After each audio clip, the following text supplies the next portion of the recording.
Hola, hola, hola, bienvenidos al protocolo de Lens con la aplicación de beats o riff. Ahora vamos a hablar sobre algo nuevo. Ahora no necesitan tener WMATIC, pero en el pasado tuvimos que tenerlo. Esta es la experiencia antes. Antes, cuando quieres colectar una música NFT en WMATIC y no tienes suficiente, vas a recibir un error. Y es el mismo en Lenster. Cuando quieres mintear el mismo en Lenster, vas a recibir no tienes suficiente WMATIC. Pero ahora, en Beats o Riff, la experiencia si tienes MATIC pero no tienes WMATIC, no error, vas a firmar sin fuel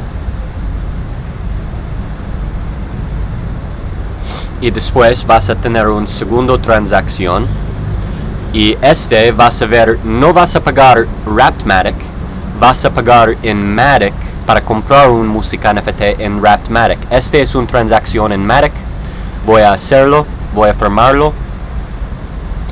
Y después tenemos un nuevo contrato para cambiar tu MATIC a WMATIC y después mintear el NFT de música en solo una transacción. Vamos a ver la transacción para verificarlo. Pero este es simple. No tienes que saber nada sobre WMATIC. Si tienes suficiente MATIC en tu billetera, la aplicación de Riff va a hacer todo para ustedes. No tienes que saber nada y todo funciona bien. Aquí es la transacción. Entiendo, este es un poco difícil de entender, pero puedes ver, yo cambiar mi MATIC a WMATIC y después enviar el WMATIC. Este es el músico. Y también yo recibí el NFT del protocolo de Lens. Solo eso, muy fácil. No tienes que saber nada sobre WMATIC si estás un coleccionista y quieres mintear NFTs en el protocolo de Lens.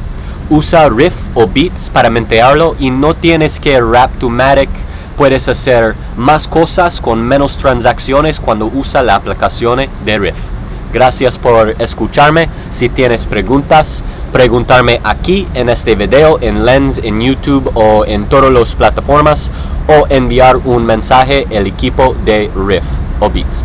Gracias por escucharme. Chao.